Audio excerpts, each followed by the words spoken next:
membolehkan dengan membedakan antara bunga konsumtif dan produktif. Dan yang ketiga yaitu ada berpendapat bahwa bunga bank adalah syubhat. Jadi pendekatan NU ini lebih fikhiyah dan variatif, menunjukkan adanya dinamika istihad dalam menghadapi sistem ekonomi modern. Selanjutnya, bunga bank menurut pandangan ulama kontemporer.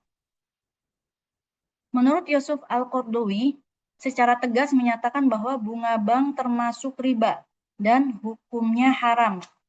Menurutnya, tambahan yang diisyaratkan dalam pinjaman ini adalah inti dari riba yang dilarang dalam Al-Quran. Yang kedua yaitu menurut Wahbah Az-Zuhaili. Beliau juga mengatakan bahwa bunga bank adalah hukumnya haram karena dikategorikan sebagai riba nasiah karena adanya tambahan akibat penundaan bayaran. Yang ketiga, menurut Fazlur Rahman, melihat bahwa bunga bank itu diperbolehkan karena di situ tidak ada unsur yang bersifat eksploitatif, maka tidak serta-merta dapat disamakan dengan riba jahiliyah. Selanjutnya, menurut Muhammad Sayyid At-Tantawi berpendapat juga bahwa bank bunga bank yaitu tidak bertentangan dengan nas selama tidak ada unsur penindasan. Selanjutnya yaitu menurut Abdul Said juga menyatakan bahwa bunga bank itu boleh selagi bahwa bunga modern itu tidak mendolimi, maka diperlukan pendekatan kontekstual dalam menilai hukumnya. Selanjutnya yaitu bunga bank menurut Profesor Qureshihab menyatakan bahwa persoalan bunga bank masih menjadi wilayah istihad, tapi beliau cenderung membolehkan pengambilan bunga bank untuk kemaslahatan umum, terutama jika dianggap subhat dan bukan haram mutlak. Selanjutnya yaitu isu-isu keuangan syariah kontemporer. Pertama yaitu Bank Syariah. Bank Syariah adalah lembaga keuangan yang menjalankan operasional berdasarkan prinsip syariah, sebagaimana diatur dalam Undang-Undang Nomor 21 Tahun 2008. Sistemnya menggunakan prinsip bagi hasil dan menghindari riba. Yang kedua yaitu asuransi syariah. Asuransi syariah menggunakan akad tabarru dan tijaroh serta mengedepankan prinsip tolong-menolong Quran Surat Al-Maidah ayat 2. Sistem ini berbeda dari asuransi konvensional karena menghindari unsur gharar dan maisir. Yang ketiga yaitu pasar modal syariah.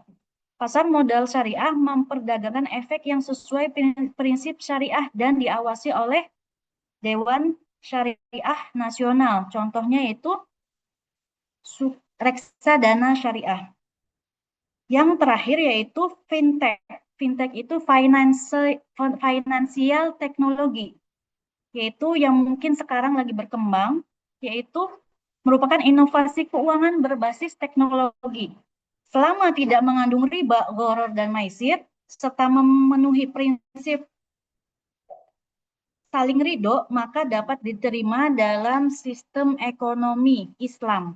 Fatwa DSN MUI nomor 116 2017 tentang uang elektronik syariah dan Fatwa nomor 117 2018 tentang layanan pembiayaan berbasis teknologi menjadi dasar legalitas fintech syariah. Fintech financial teknologi itu bermacam-macam, termasuk yaitu yang marak sekarang yaitu berdasarkan payment system, yaitu seperti QRIS, ya, seperti apa lagi GoPay gitu.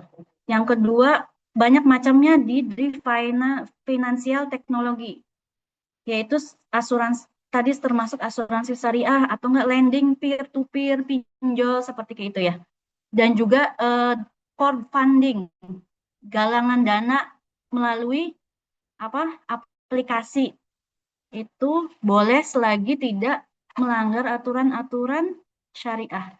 Mungkin sekian presentasi dari saya. Selanjutnya, sesi selanjutnya yaitu sesi tanya jawab kepada teman-teman. Barangkali ada yang ingin bertanya. Dipersilahkan.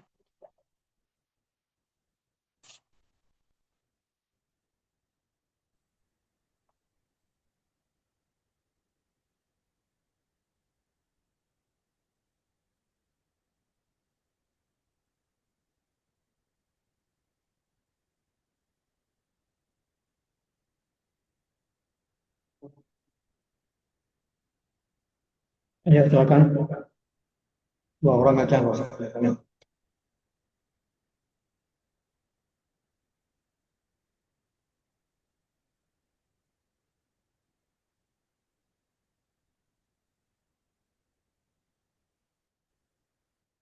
Bagaimana teman-teman? Ahlan, Mbak Umi katanya mau bertanya. Silahkan Mbak Umi.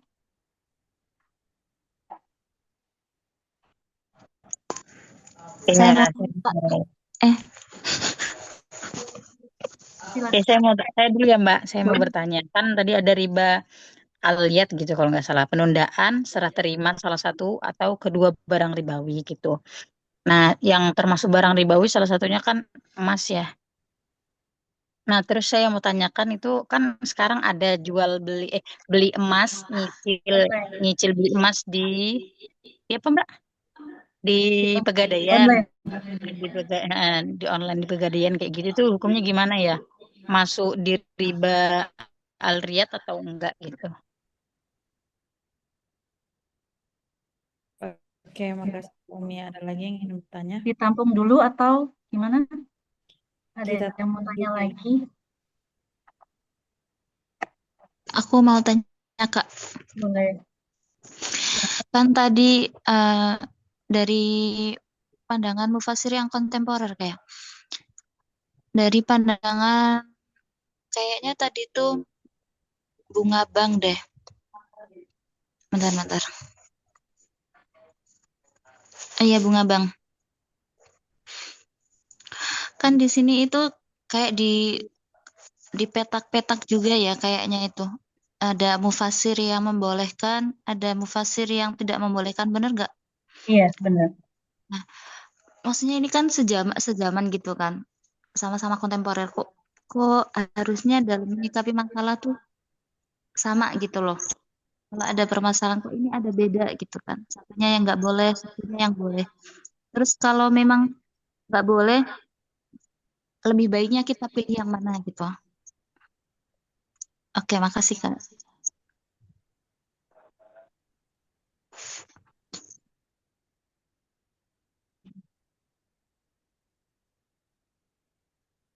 Nah, dua cukup. Dua cukup. Oke.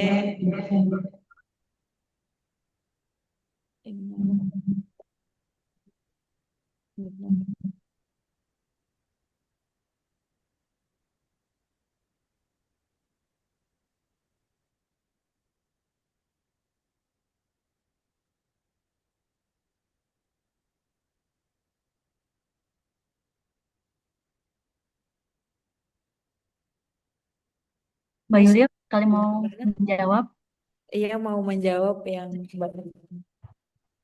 pertanyaan Mbak Umi tadi tentang hmm, yang Mbak Umi tanya tadi itu kan tentang tabungan pihak, gitu. Tabungan emas digital. Ya, Mbak Umi, tabungan emas digital apakah termasuk riba atau tidak? Jadi, yang pertama, Abah, nggih. tabungan tabungan emas itu tabungan emas digital itu apakah termasuk riba apa enggak gitu. Jadi sependek yang pernah saya baca, kalau yang di sini dari dari DPS atau Dewan Pengurus Syariah, yaitu yang menjadi anggota Komisi Fatwa DSN MUI, itu dijelaskan. Jadi banyak anggapan yang cicil emas itu sering dianggap haram atau termasuk riba karena pertama karena emas itu barang ribawi. Kemudian ada harga yang lebih mahal saat dicicil gitu. Kemudian yang ketiga, emas belum dipegang fisiknya saat akad gitu. Jadi yang pertama tadi emas dianggap sebagai barang ribawi gitu. Sementara kesalahan yang sering terjadi itu sebentar. Ya, aturan ini digeneralisasi ke semua transaksi emas. Padahal dicicil emas itu yang terjadi bukan tukar emas dengan emas, melainkan jual beli emas dengan uang atau saman gitu. Sebagai pertimbangan dalam fikih kontemporernya, yaitu uang itu bukan emas, kemudian hukumnya itu bukan sorof atau tukar ribawi sejenis, tetapi jual eh, tapi itu jual beli biasa dengan syarat-syarat yang tertentu gitu. Kemudian tadi ya kan tadi ada 3. Itu yang pertama, dia apa namanya? Emas dibilang ribawi karena itu sebenarnya jual beli karena bukan dari emas dengan emas, tapi dengan uang dengan emas. Kemudian yang kedua itu ada penambahan harga di cicilan gitu. Kalau dikatakan riba itu terjadi jika ada tambahan karena keterlambatan pembayaran atau denda yang menjadi keuntungan penjualan gitu. Dia tidak menjadi riba ketika harga cicilan disepakati di awal, nggak berubah meski waktu berjalan dan tidak ada penalti yang bersifat bunga gitu. Dan di sini yang disebut dengan taksit price atau harga tempo dan telah dibahas oleh ulama klasik dan kontemporer. Kemudian tadi juga yang dipertanyakan oleh Mbak Umi itu ketika kita tabungan emas atau cicilan emas itu kan itu kita itu belum memegang apa kita belum dipegang lah, belum ada secara fisiknya gitu. Banyak yang sering menyampaikan belum dipegang secara fisik, berarti belum sah gitu. Dalam fikih yang diwajibkan saat akad bukan selalu serah terima fisik, namun juga ada kejelasan atau kejelasan kepemilikan atau yang disebut dengan qabd hukmi. Nah, lalu apabila posisinya saat akad atau saat kita membeli emas atau saat kita tabung emas atau cicil emas, itu pertama emasnya sudah ada. Yang kedua, spesifikasinya itu jelas, yaitu berat emasnya berapa, kadar emasnya berapa dan jenis emasnya apa gitu. Kemudian yang ketiga, kepemilikannya dicatat dan sudah dijamin gitu. Jadi dan yang terakhir tidak boleh dijual ulang sebelum emas itu lunas gitu. Maka ini termasuk qabd hukmi, yaitu kepemilikan secara umum yang diperbolehkan gitu. Jadi yang tidak diperbolehkan itu ya adalah emas belum ada sama sekali atau hanya janji, maka ini memang bisa jatuh ke gharar dan harus dihindari gitu. Jadi di sini kita melihat terbitan fatwa MUI DSN MUI nomor 77 DSN MUI garis miring 5 garis miring 2010 tentang jual beli emas tidak tunai, dan fatwanya boleh jual beli emas secara tidak tunai selama emas bukan menjadi alat tukar atau uang dan harga disepakati di awal, tidak ada denda riba dan akad jelas dan transparan. Itu. Sementara memang ada beberapa kesalahan praktek dalam cicil emas, yaitu ada denda keterlambatan yang jadi keuntungan lembaga. Jadi ketika teman-teman cicil emas gitu, dan mungkin kan sudah ditentuin tuh apa namanya pembayarannya tiap bulan berapa. Tapi kalau kita lebih dari tanggal segitu, itu ada pembayarannya dan itu yang harus diperhatikan gitu. Dan akad tidak jelas atau akad ganda tanpa penjelasan. Kemudian nanti teman-teman ketika mencicil emas tapi emasnya belum ada wujudnya sama sekali, atau yang dimaksud tadi itu belum ada beratnya berapa, kadarnya berapa, dan jenisnya berapa, dan jenisnya apa gitu. Niatnya konsumtif, bukan untuk investasi gitu. Itu mungkin yang untuk Mbak ini. Apakah menjawab ini atau ada yang ingin ditanyakan lagi? Gimana Mbak Umi? Berarti boleh ya Mbak ya, Ya, kalau Kak, kita nabung gitu. tambahan dari Menurut fatwa UI itu diperbolehkan. Mm. Oke Mbak, cukup. Terima kasih.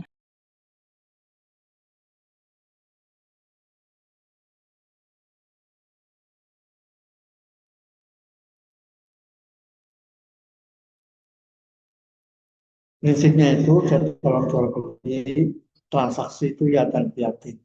Ini emasnya saya jual, ini uangnya saya bayar. Saya bayar uangnya. Nah, karena jual beli emas digital itu, kita barangnya nggak ada, belum kita terima. Walaupun belum diterima, tapi akadnya jelas dan tertulis.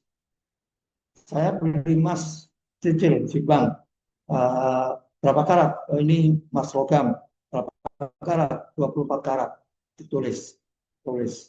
Tapi barangnya belum ada. Tapi harus tertulis itu qabdul hukmi. Hukumnya jatan biadin. Sebanyak jatan biadin. Emasnya belum ada. Kita ke bank itu. Bahkan duit juga nggak bawa. Karena duitnya itu ada di ATM. Emasnya masih dalam belum ada wujudnya. Emasnya belum ada, duitnya juga belum ada. Tapi dalam fikih klasiknya itu ya dan yakin. Ini saya beli emas, ini emasnya, ini uangnya. Nah dalam kontemporer ini tidak seperti itu.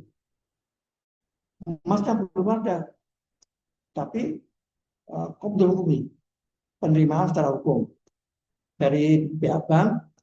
Anda mau beli emas cicilan logam, ini bentuknya sekian, harganya sekian, emasnya 24 karat.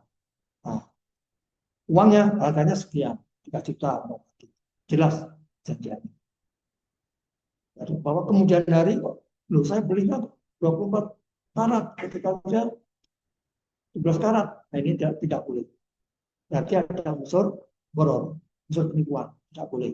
Prinsip tidak boleh boror, tidak boleh maisir, tidak boleh belum. Itu prinsip dari jual beli syariah. Monggo, lanjut. Sudah jelas Mbak Umi? Oke, jelas ya. Turun. Halo, Oke, pripun ya? sudah jelas apa ya? Oke, ya sudah jelas. Lanjut Pak. Mungkin Mbak Aziz mau menjawab pertanyaan dari Mbak Robia tuh. saya coba menjawab pertanyaan Mbak Robiah. Kan pandangan ulama kontemporer itu bunga bank, tentang bunga bank itu berbeda-beda ya. Ada yang boleh dan tidak boleh. Padahal mereka hidup dalam masa yang bersamaan. Dan bagaimana kita menanggapinya, kita mau ngikut yang mana, seperti itu ya maksudnya Mbak Eh, Robiah. Apa alasannya berbeda pendapat dan kita mengikuti yang mana gitu ya. iya, Nah, seperti itu. saya mencoba menjawab contoh apa menurut ulama kontemporer Syekh Yusuf Al-Qaradawi berpendapat bahwa sesungguhnya bunga yang diambil oleh penabung di bank adalah riba yang diharamkan karena riba adalah semua tambahan yang diisyaratkan atas pokok harta. Artinya, apa yang dia ambil seseorang tanpa melalui usaha perdagangan dan tanpa bersusah payah sebagai tambahan atas pokok hartanya, maka yang demikian itu termasuk riba. Itu menurut Syekh Yusuf Al-Qaradawi. Sedangkan yang membolehkan salah satunya yaitu ulama bernama Abdullah Sa'id. berasal dari India. Beliau mengatakan bahwa membenarkan status balasan. Pertama, karena praktek bunga bank pada zaman modern berbeda dengan praktek riba pada zaman pra-Islam. Maksudnya pada zaman dahulu gitu kan ya, pada masa Nabi. Kedua, Abdullah Said percaya bahwa jenis bunga bank saat ini dapat bermanfaat bagi kalangan masyarakat Islam yang lemah dan penggunaan bunga di era ini tidak mendatangkan penganiayaan dan ketidakadilan.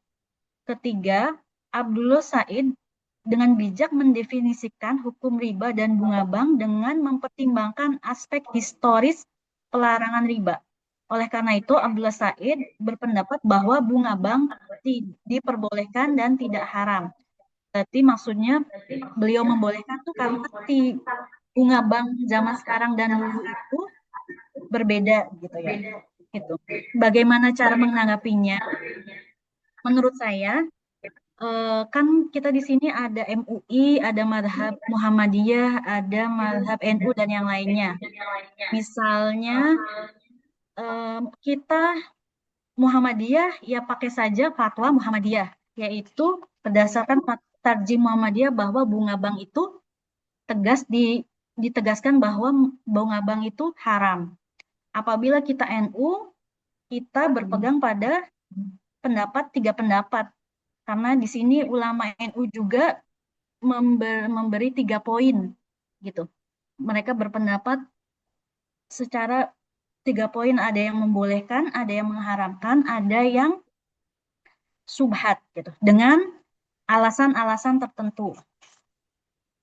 Dan kalau lebih amannya lagi kita mengikuti fatwa MUI, bahwa fatwa MUI itu menegaskan bahwa bunga bank itu haram, tapi ada akad kedaruratan gitu, yang tadi saya sebutkan bahwa apabila di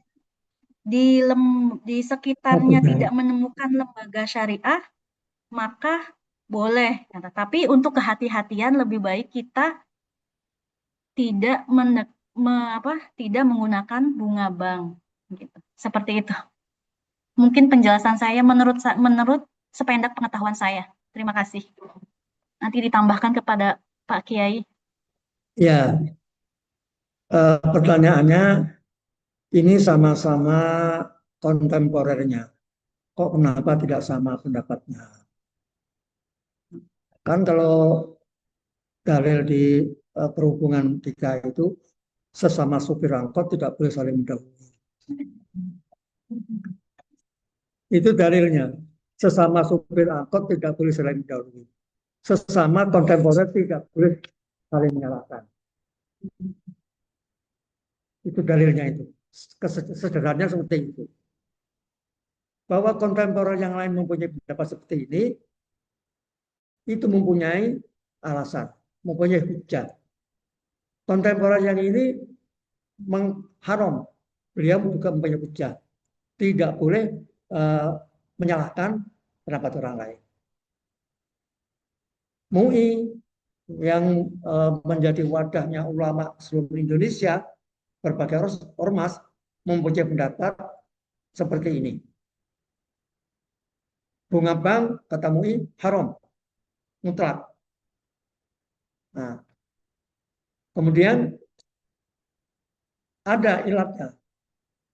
Kecuali kalau di daerah tertentu tidak ada bank syariah, maka boleh menggunakan bank konvensional. Ilatnya seperti itu. Muhammadiyah mutlak haram. Nah, sebagai Muhammadiyah yang mengikuti fatwanya Muhammadiyah, terjemah Muhammadiyah. Sebagai Nahdlatul Ulama, ada 3 pendapat. Bunga bank itu riba, haram, tidak boleh diikuti. Bunga bank itu ada 3 macam. Darurat. Darurat itu sampai kapan? Darurat sepanjang tidak ada bank yang mengakomodir transaksi lepas dari riba. Nah, sekarang kan sudah nggak darurat lagi. Ada bank muamalat, ada bank syariah, ada lembaga keuangan syariah. sudah tidak darurat lagi. Maka darurat itu tidak berlaku lagi. Nah, sebagai orang Nahdlatul Ulama, monggo silakan. Inilah pentingnya kita itu mempelajari beberapa aliran, beberapa pandangan. Satu ayat kita pelajari pandangan ulama tafsir salaf. Satu pandangan lagi mufassir kholaf, klasik dan kontemporer. Sudah itu yang kontemporer bagi lagi. Bagaimana Syekh Al-Bazwaili, bagaimana Al-Marawi, bagaimana Al-Qurtubi. Kemudian di Nusantara, bagaimana pandangan Buya Hamka, bagaimana pandangan Profesor Preslihat, bagaimana Kemenak, bagaimana belum lagi mufasir-mufasir Nusantara yang lain. Itu kan baru 3 mufasir yang diangkat. Lalu pandangan fuqaha, nah banyak pilihan. Kalau mengikuti pandangan dari MUI itu setiap satu masalah ini dibahas pada waktu tertentu dengan beberapa pandangan-pandangan ulama yang tergabung di ulama. Di MUI ada ulama dari PBNU, ada ulama dari Muhammadiyah, ada ulama dari Persis, ada ulama dari Al-Basriyah, dari Matul Anwar, Nahdlatul Wathon, semua kumpul di situ menjadi pandangan Majelis Ulama. Nah, sedangkan pandangan Nahdlatul Ulama, satu masalah ini dibahas oleh beberapa ulama-ulama yang tergabung di Nahdlatul Ulama. Ulama-ulama yang di Nahdlatul Ulama itu kategorinya yang mempunyai pesantren, yang mampu membaca kitab kuning, yang mampu mengkaji kitab kuning disertai dengan alatnya, nahwu sorofnya, kemudian wajhul istidlalnya, lalu ilmu bayan, badi ma'ani harus paham. Sehingga semua pandangan-pandangan dari beberapa ulama pesantren ini kumpul menjadi satu, menjadi pandangan Nahdlatul Ulama. Maka dari begitu juga Tarjih Muhammadiyah. Para ulama-ulama cendekiawan Muhammadiyah itu membahas satu masalah. Nah, satu masalah dibahas sehingga menjadi pandangan organisasi. Nah, itulah pentingnya kita itu supaya kita itu tidak fanatik dengan satu golongan saja. Oh, rupanya begini pandangan MUI, oh seperti ini pandangan Tarjih Muhammadiyah, pandangan atau seperti ini. Silakan. Ini boleh pilih dengan alasan-alasan yang sudah dikemukakan tadi itu. Jadi sesama sumber angkot tidak boleh saling mendahului. Ya. Kayak penetapan awal Ramadan. Ya. Sama, penetapan awal Ramadan juga begitu. Jadi kalau pandangan pemerintah ru'yatul hilal. Wujudnya matahari, hilal, bulan. Nah, wujudnya bulan itu berapa persen? Kalau sudah melihat, walaupun sebentar, walaupun itu orang Badui, walaupun yang melihat itu non-Muslim, asal sudah dilihat, sudah menjadi, bisa dipegang menjadi ketetapan. Nah, sedangkan pandangan Muhammadiyah, majelis tarjihnya mengatakan imkan ru'yah, memungkinkan. Oh, ini ada berita bahwa besok itu tanggal sekian ada tamu dari sana mau datang ke IKI, itu imkan wujud. Ini IKI mau berdatangan ini dari rombongan dari sana, berita imkan wujud. Tapi kalau ru'yatul hilal sudah lihat wujudnya di sini, baru dinyatakan ru'yatul hilal, wujudnya hilal. Walaupun seberapa kadarnya itu. Tapi sesama supir angkot tidak boleh saling mendahului. Ya, menghargai. Karena itu ranahnya Rukyatul Hilal dengan penetapan awal Ramadan dengan 1 Syawal, itu ranahnya ijtihad, ya kita saling menghargai. Dalam hal ini yang dikatakan sesama sopir angkot tidak boleh saling mendahului, sesama organisasi ormas Islam tidak boleh menyalahkan. Tapi sebagai pemerintah itu menjadi pegangan tadi ketetapan pemerintah itu adalah menghilangkan perpecahan.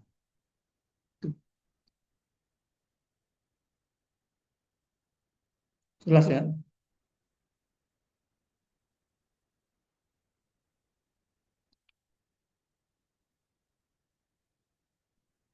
Sudah? Ini waktunya udah jam berapa? Masih 20 menit. Gamis lagi. Kalau itu pertanyaan untuk pemangkalan.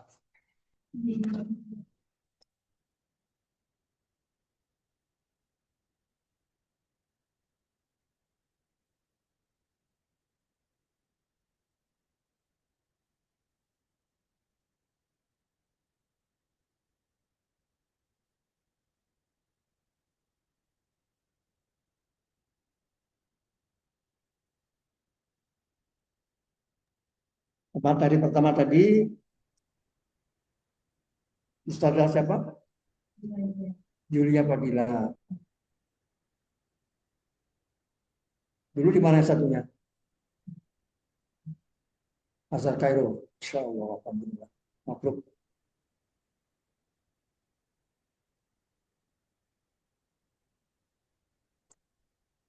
Apa perbedaan antara bank konvensional dengan bank syariah?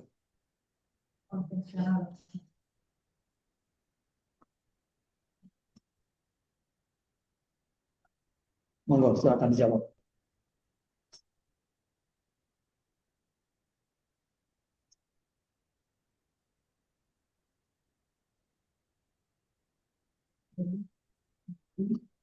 Jadi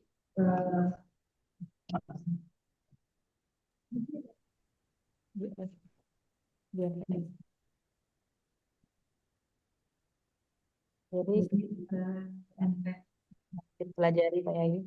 Ini perbedaan utama antara bank konvensional dan bank syariah itu mungkin yang ini jadi landasan hukumnya Pak Yai.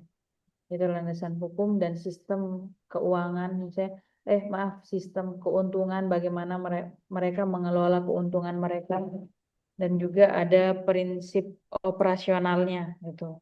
Jadi seperti yang kita ketahui, bank konvensional itu banyak yang berbasis dengan bunga, Pak Yai. Itu, dan sementara bank syariah yang banyak kita ketemui sekarang ini itu berlandaskan dengan hukum-hukum Islam gitu. Jadi mereka itu menghindari riba, menghindari goror, dan menghindari judi tadi. Iya, maisir gitu. Karena nanti di bank syariah itu prinsipnya itu nanti bagi hasil Pak Yai. Dia mudorobah ya namanya. Mudorobah, berbeda dengan bank konvensional tadi gitu. Karena bank konvensional itu dia lebih ini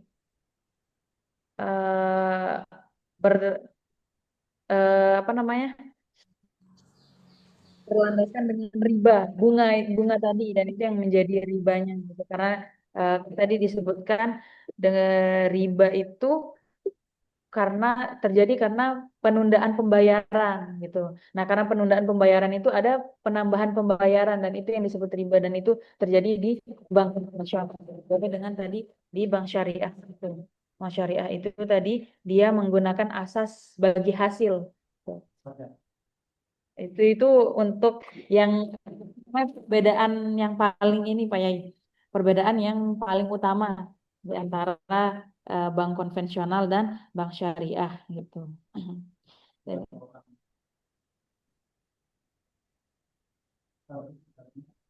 keuntungan secara mutlak. Ya, Kalau syariah, bagi hasil jual syariah itu tergantung akadnya. tergantung. Ada akad mudharabah, ada musyarakah, ada muqabarah, ada musyaroah, kemudian ada lakisal, banyak akadnya. Nah, bagaimana ketika kita mau nabung di bank syariah? Kita nggak tahu ini akad apa. Apa bedanya wadiah dengan mudharabah?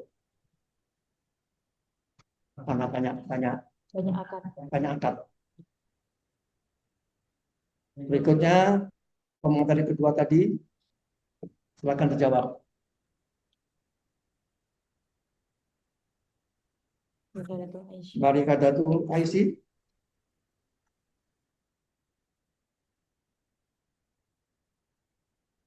Masih bergabung? Apa ada persiapan buka?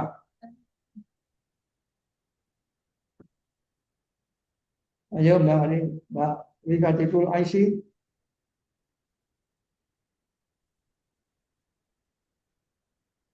Di dalam bank syariah itu banyak akad. Ada mudharabah, ada musyarakah, ada wadiah. Apa bedanya mudharabah dengan wadiah?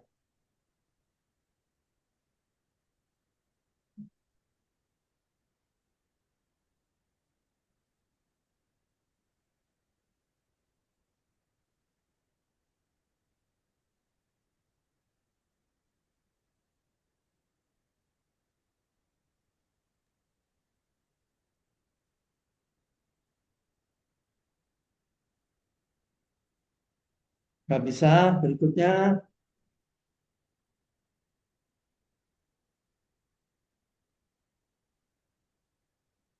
siapa itu? Mujahatul Azizah. Kalau akad mudharabah itu bagi hasil, akad bagi hasil. Kalau wadiah itu titipan. Oke, titipan.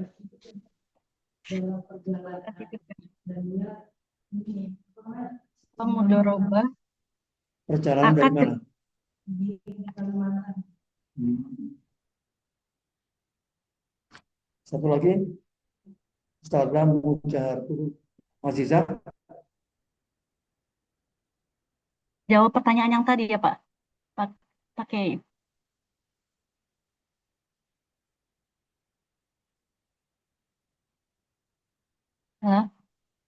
Silakan Ustazah Mujahatul Azizah. akad wadiah yaitu akad titipan. Sedangkan kalau mudharabah yaitu bagi hasil. Gitu, Pak. Suaranya nggak kedengaran? Oh, nggak kedengeran. Baik, Pak. Akad wadiah yaitu akad titipan. Kedengeran pakai? Ya, ya, baru kedengaran. Kalau tadi nggak kedengaran. Oh, nggih. Maaf. Kalau akad wadiah yaitu akad titipan. Pakai. Kalau akad mudharabah yaitu akad bagi hasil. Seperti itu. Akad wadiah titipan. Bagaimana kalau kita nabung ke bank syariah, akadnya wadiah. Dapat untung nggak itu?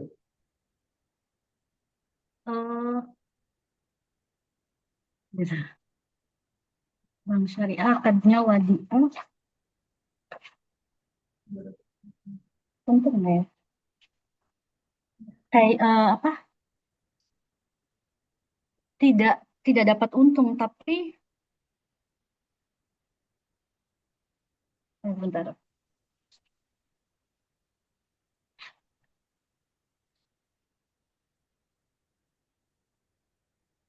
Mudharabah dulu biar enak penjelasannya dari mudharabah. Kalau Mudharabah adalah mudharabah, bagi untung. Sistemnya seperti apa? Bagi untung? Yuk. kalau mudharabah itu hmm, menurut nanti dulu. Ada deg-degan. akad kerjasama sesuai usaha antara pemilik modal yang menyediakan seluruh modal dengan pengelola dan keuntungan usaha dibagi di antara mereka sesuai nisbah yang disepakati dalam akad.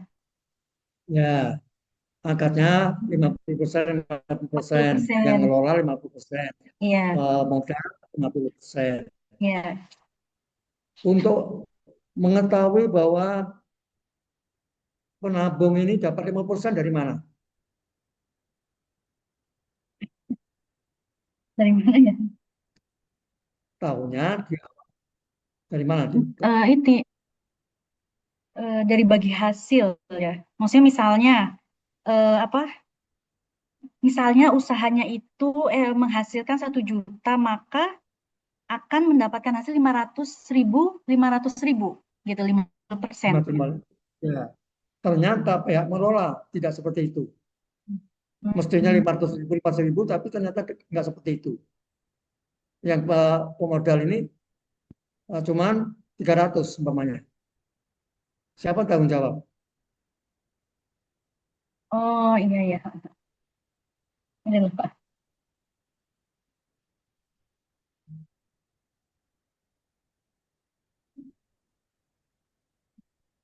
Nggak sesuai dengan perjanjian. Padahal kita nggak selamanya ke bank itu tanya, mana bagian saya. Kan cuma ngisi formulir aja itu kalau ke bank.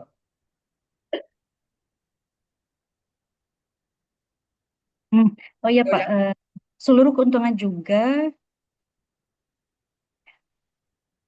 sedangkan kerugian menjadi tanggung jawab pemilik modal.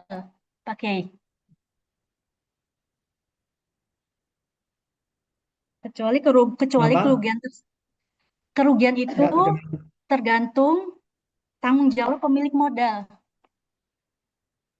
Tetapi kalau kecuali kerugian tersebut terjadi karena prestasi yang dilakukan oleh pengelola, maka yang kerugiannya ditanggung oleh yang mengelola. Kalau Bagaimana selama ini kita itu nabung di bank itu nggak pernah diberi penjelasan kok. Ini untung apa rugi juga nggak tahu. Katanya sama-sama. Ternyata nggak demikian. ya kan tidak bisa,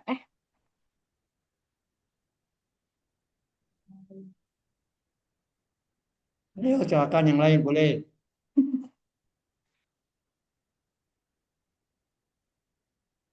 Yang tanggung jawab adalah DPS, Dewan Pengawas Syariah.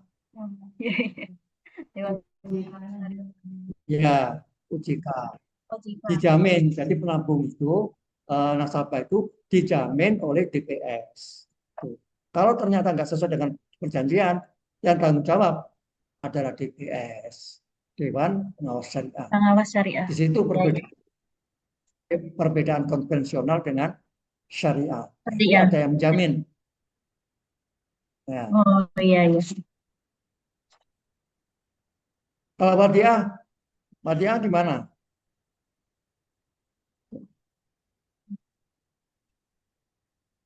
Kalau mudharabah 50%, 50%. Kalau Wadiah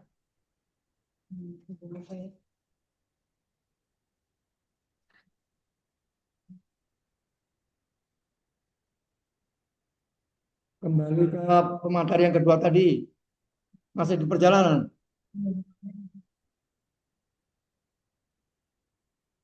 Kalau masih di perjalanan ya faidatum min ayyamin ukhra.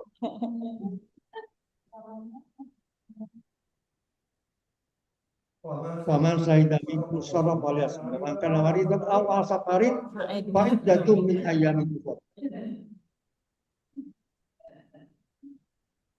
Jadi berarti Mbak Ustazah siapa namanya? Wihadatul Aisy faidatum min ayyamin ukhra. Saya tulis di sini bahwa Anda masih punya tanggungan, di lain waktu nanti harus bisa menjawab dengan pertanyaan yang lain untuk mendapatkan nilai UAS. Wah, kalau boleh menjawab tadi yang Wadiah, Ini siapa yang mau menjawab ini? Mujawaratul Aziz. Oh iya, monggo. Silakan.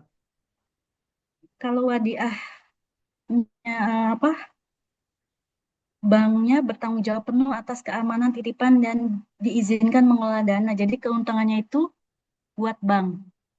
Gitu. Kalau misalnya bank tidak bisa apa, di mana bank itu wajib mengembalikan dana tersebut kapanpun nasabah menghendaki, gitu Pak. Jadi yang diuntungkan itu banknya. Tapi di lapangan seperti Hah? Gimana Pak? Pak Kiai? di lapangan apa seperti itu? Praktek di lapangan apa seperti itu? Mungkin kalau konvensional enggak ya. Kalau syariah Ya, itu teorinya seperti itu. Praktek di lapangan, ya kita harus tidak minta pendapat dari DPS. DPS. Ya ya ya. Jika ya, kalau jika bisa. Satu lagi pertanyaan. Sekarang kan sudah menjelang Lebaran, ini banyak orang tukar uang baru untuk hadiah keponakan-keponakan kalau mudik, saudara-saudara, cucu-cucu kalau mudik. Nah, ternyata ini baru pertengahan Ramadan, uang baru itu sudah habis.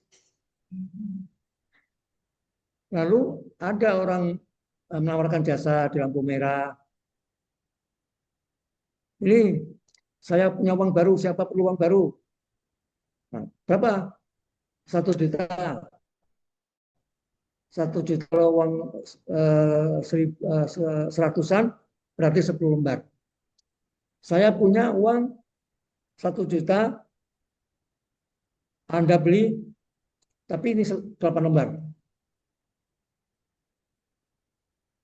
Bukan 10 lembar, tapi 8 lembar saja. Tapi receh semua. Receh semua, 50 semua. Tapi nilainya hanya 800 saja.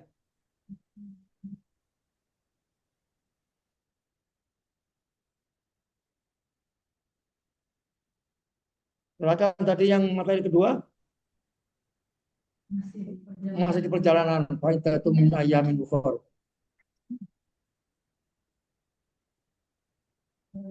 Sekali lagi ya, enggak. Jadi itu yang disebut dengan riba fadl. Kemarin Mbak. Itu tadi karena bukan sekali ya udah motor. Karena uang itu salah satu menjadi dari barang ribawi dan dia juga termasuk riba fadl tadi gitu. Karena dia menukar dengan uang tetapi dengan jumlah yang berbeda antara penerima itu. Suaranya nggak jelas, coba di.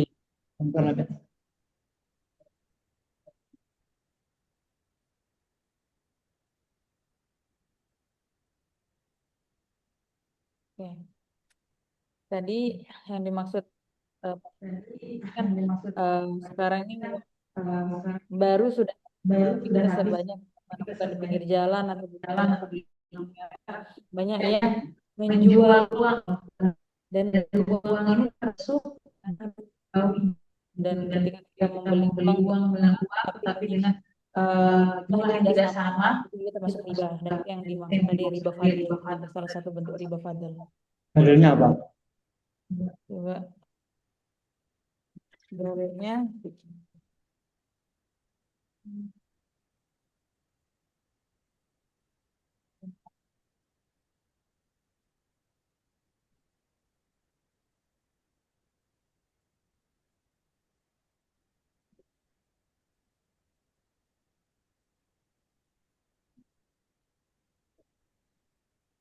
Ya, apabila itu iya fiddatan min fiddatin wa zahaban min zahabin iya habis. Silakan Ustaz, bantu.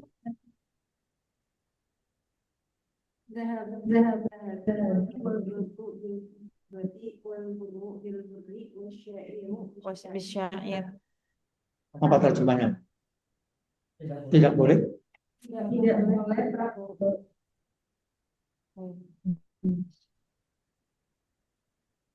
الذهب بالذهب والفضة بالفضة والبر والبر الشعير بالشعير والتمر بالتمر والملح بالملح مثلا بمثل يدا بيد فما زاد أو استزاد فقد أربى الآخذ والمعطي فيه سواء. Jadi jika emas dijual dengan emas, perak dijual dengan perak, gandum dijual dengan gandum, syair atau salah satu jenis gandum dijual dengan syair, kemudian kurma dijual dengan kurma dan garam dijual dengan garam, maka takarannya harus sama dan dibayar kontan atau tunai. Barang Sekarang siapa yang sudah, ya. Sekarang apa keuntungannya jual emas dengan emas? jual emas dengan emas, yaitu takaran emasnya itu Pak Yai. Iya. Harus sama. Emas 24 karat dijual dengan dengan 24 karat, tidak boleh dengan 22 karat dengan 24 karat. Pentingnya apa? Orang sama 24 karat dijual sama jual. Karena jika diuangkan itu bakal berbeda Pak Yai. Bukan uangkan. Iya.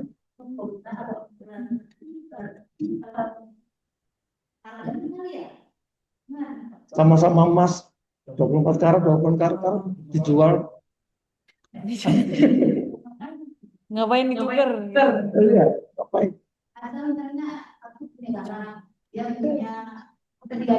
Ya. Beda jenis, satu jenis lah. Oh, yang menjadi bedanya itu ini apa namanya, enggak rentan waktunya tadi rentan waktunya misalnya nih, aku pinjam emas di Saza 20 kilo pinjam emas 20 kilo di Ustazah Rizky, tapi bakalan diganti tahun depan. Ternyata pas diganti dari Rizky minta 21 kilo karena udah namanya dengan waktu yang tadi gitu. Mas Cianjur sama Cianjur. Ya. Satu. Ras rojo lele sama rojo lelenya sama. Ya, untungnya apa? Jual sama-sama, timbangannya sama-sama. Tidak boleh. Karena mungkin nanti ada perbedaan rasa di antara beras Cianjur dan beras Lombok. Ya udah, itu menjadi PR untuk nilai puas. Kita nggak ada ujian tulis nggak ada. Seperti ini ujiannya langsung. Contoh soal.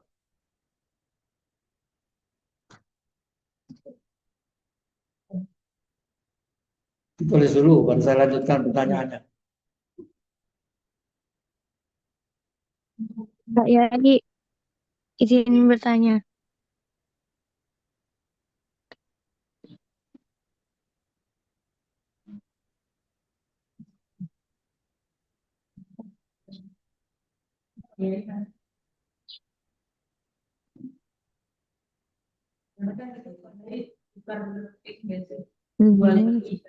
Berawal dari jual beli.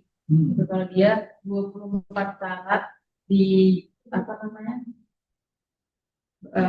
dipinjam, berarti kembalinya itu juga 24 karat dengan timbangan yang sama. Jadi sebenarnya itu Pak Yai itu merugikan yang peminjam nggak sih? Kalau seperti itu atau seperti mana? Bagaimana Pak Yai? Kita fasil sama-sama 24 karat. 24 karat. Ya. Semua sama langsung kan beda.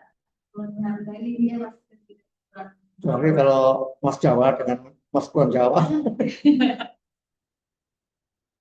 Ya udah, pertanyaan berikutnya itu nanti menjadi PR. Pertanyaan berikutnya yang tadi yang terkait dengan uang tadi itu, karena itu kebutuhan.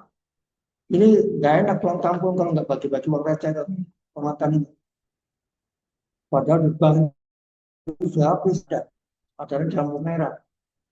Nah, harus beli, harus dapat. Nah, bagaimana itu caranya? Dan itu banyak dilakukan orang. Aduh, besok mau ke kampung, belum dapat uang receh. Mau ponak-ponakan banyak. Mau ngasih gambar apa, warna merah, nggak cukup. Cari yang 20 ribuan lah. Yang adanya 20 ribuan, adanya tidak mau merah. Nah, bagaimana itu supaya terlepas dari riba kontrol tadi? Kalau dia termasuk darurat, termasuk gimana? Berarti ini termasuk darurat kan kayaknya. Kan udah kayak, ya, Mas sudah nggak ada lagi. Gitu. Ya tinggal akadnya aja diatur. Akadnya, Pak Haji, ini saya punya uang 1 juta ini. Tapi ini bagian semua. Bukan semua. Nilainya bukan 1 juta, berapa? 800. Ya udah ini 200 ini ongkos kamu. Ini yang 200 ini ongkos kamu. Cari tukarannya. Jalan kamu. Ini nama amalu.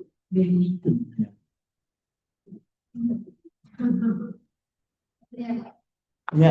Punten Abah. Izin. Aduh, nggak ada ini. Bang, ini ada 800. Baca semua. Tapi 800 ya? Ya, apa ini 200 ini ongkos kamu. Dari tukaran. Sah, boleh. Pak Kiai, sampun jamnya sampun lewat.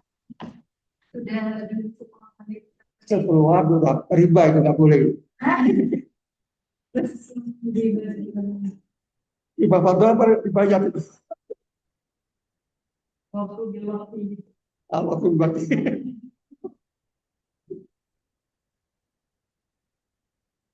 Baik, kita minta maaf pada riba waktu. Mudah-mudahan bisa dimaafkan. Dan dianggap bukan riba. Ini karena keasikan penjelasan belum selesai. Bahas riba.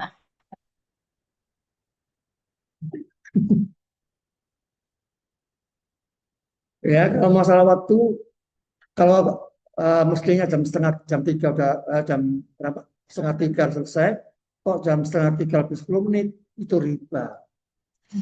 Masuk seharusnya jam 1 tepat harus masuk, kok masuknya itu lebih dari itu. Nah, itu namanya korupsi. Yang menanggung Korupsi dan riba. ribanya siapa Pak Yai? Menanggung Yang riba. menanggung yang terlambat. Orang masuk jam 1 kok ini jam 1 lebih 15 baru masuk, itu korupsi namanya itu. Korupsi waktu.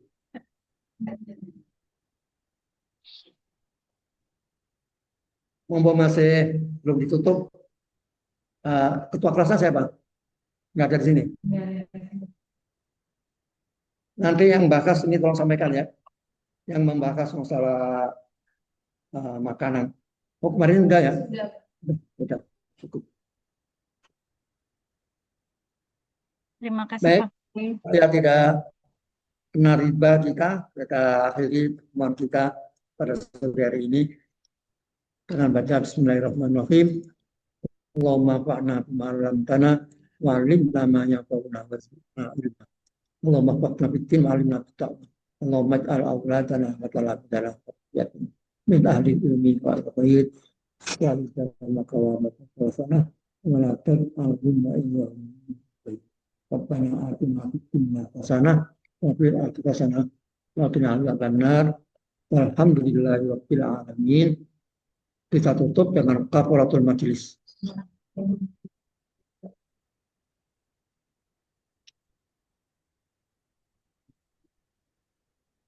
Rabbil alamin. Ustazah Mutaharatul Azizah dari mana aslinya? Cirebon Pak Kiai. Cirebon. Ini gentongnya disiapkan belum untuk buka bersama? Udah. Nggak masak empal gentong. Satunya di mana? Yang satunya di Ciwaringin. Babakan Ciwaringin pakai. Apakan? Oh, di Kiai Yahya Oke, Masjid di sana ya. kenal pakai. Senior saya itu, senior saya di Tebuireng. Beliau paman, paman. Wah, wah suami. Sama, ya itu 3 tahun ke atas, di atas saya, di Oke, oke. Tebuireng Jombang. Kalau Nur Hadi Thoyib itu mahasiswa saya. Oke, oke, oke, oke. Kalau Rihadatul Ais gimana? Bergabung ya. Gitu ya, oh ya. Ya, walaupun di Q1-nya tetap faidatun min ayam ukhur.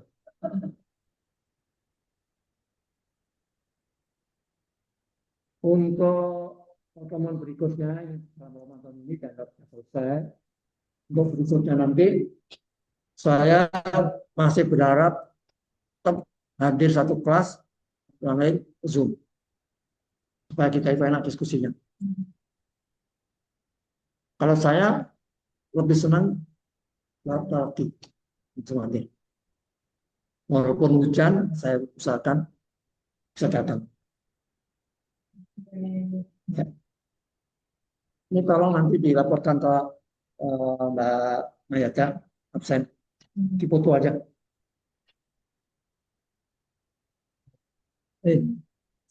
Satu, dua, tiga, empat.